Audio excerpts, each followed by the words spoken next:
Hey, Dr. Billy and Nick. I was just listening to your Beautiful Boys podcast and I've just watched Adolescence on Netflix and I'm so nervous to get this wrong. I have a beautiful 4.5-year-old boy and a 7-month-old girl. I personally have dealt with a lot of childhood trauma as a parentified child. Yeah, so a kid who has to look after other kids in the family. Okay. Like my older brother was parentified. Parentified. I've never heard the term. Yeah, so your sister, like in a healthy way, looked after totally. Yeah, she's great.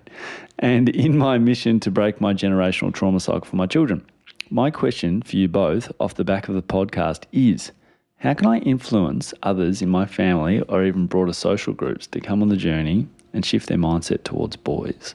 Some context, my dad, in his 60s, is a stereotype you've touched on. Older generation, footy male, fight club mentality, does not show emotions, feelings, and certainly believes boys don't cry or enjoy girl colours, toys, etc.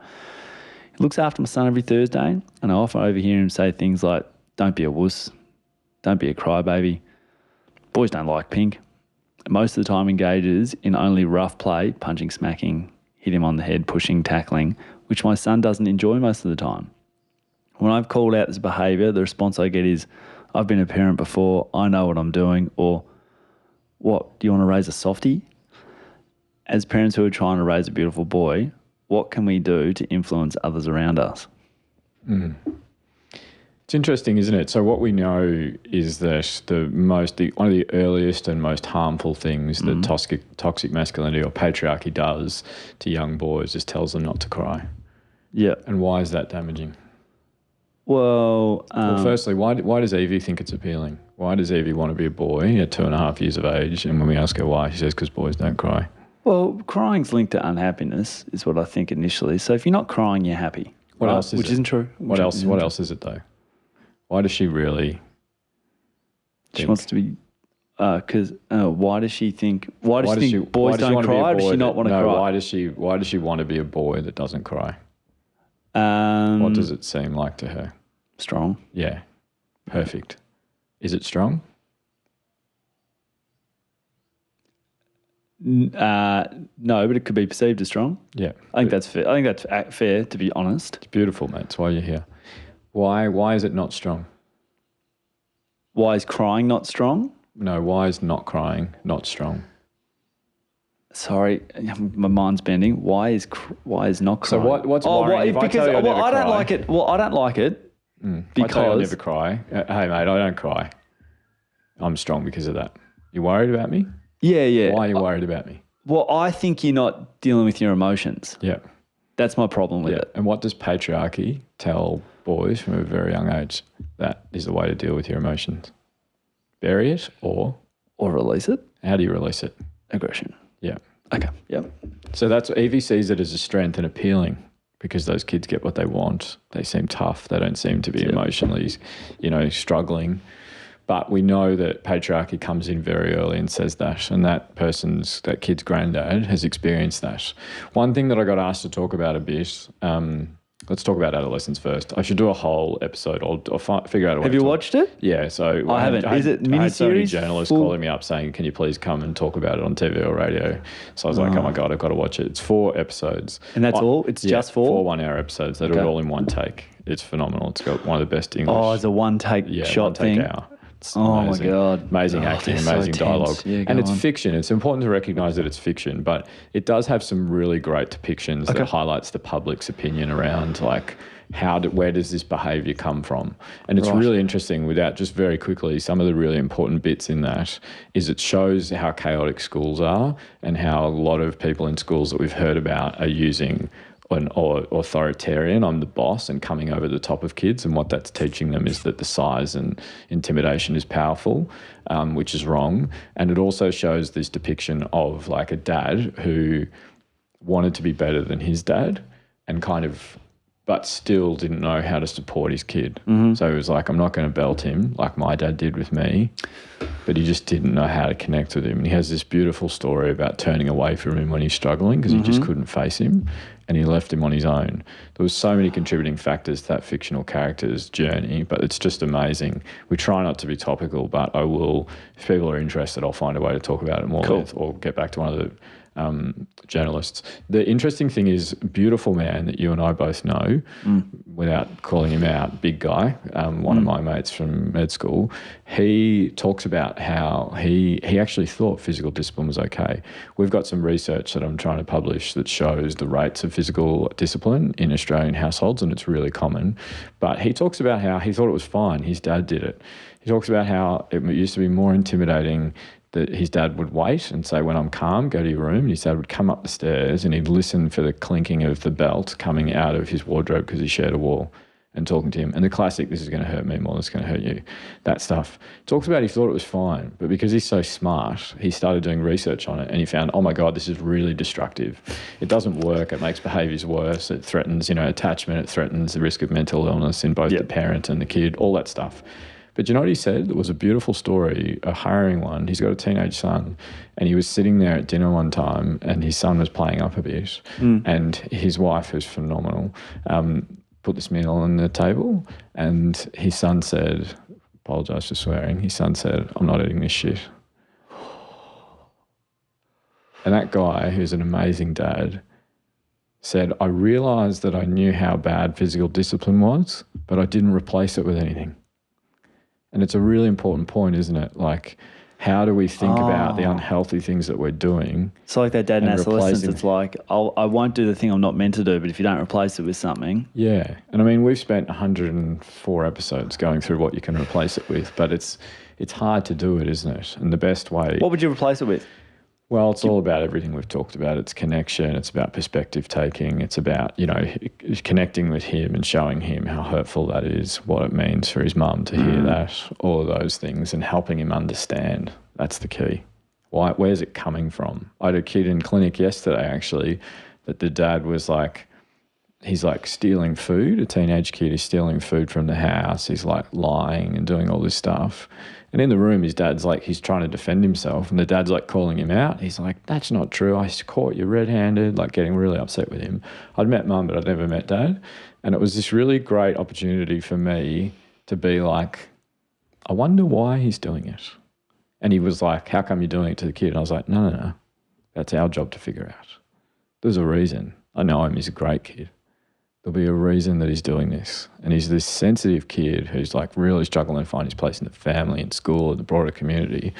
And I just sat there and I met Dad the first time. So I was like, this is a bit unfair of me because I haven't earned your trust, but you have to help him. You have to see them as flares, and you have to go in and try and understand his perspective and then help him through it. He's a beautiful kid. And he is. He's a gorgeous kid. And the beautiful thing about like talking like that, it's almost like this amazing experience for me, is the kid starts like lifting his shoulders up. Yeah. Do you know what I mean? Yes. Yep. It's just got me worried. Yep. Why are you worried? Well, I just do. I can just see myself. Like in that sort of thing, if my kid did, they don't. There's probably other things, and I'm just like, it's not. But I don't see it as there's a reason why they're doing it. No, and it's because it's hard, mate. I just go, that's annoying, stop doing it. Who taught us this? Like, do you know what I mean? Who taught us this?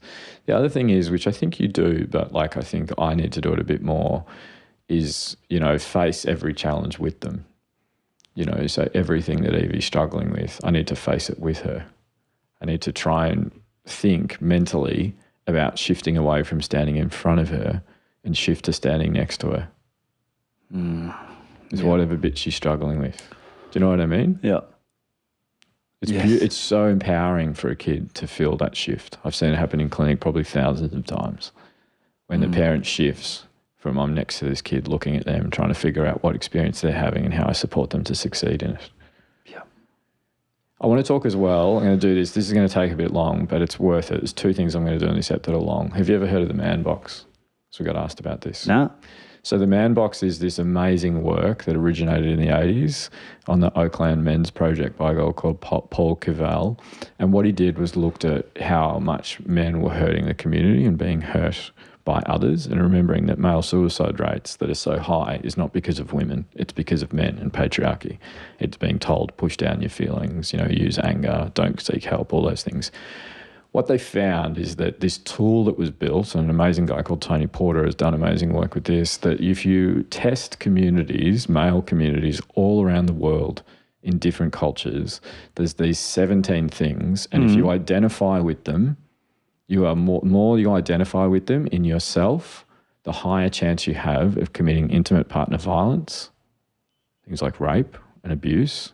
The more likely you are to be suicidal, the more likely you are to have unhealthy coping mechanisms like alcoholism. It impacts these men themselves, and it impacts their relationships in a hugely detrimental way. And I just want to read them out because I think it's really helpful for us to think about this. The reason I'm reading them out is because you won't relate to most of them, but some of them you'll probably remember growing up and thinking that. And the reason I'm reading this out is we need to challenge them as a community, and we need to challenge them when we see them in our kids and put better stuff in. All right, go for it. Okay, so 1, in my opinion, a man who talks a lot about his worries, fears and problems shouldn't really get respect. No surprise.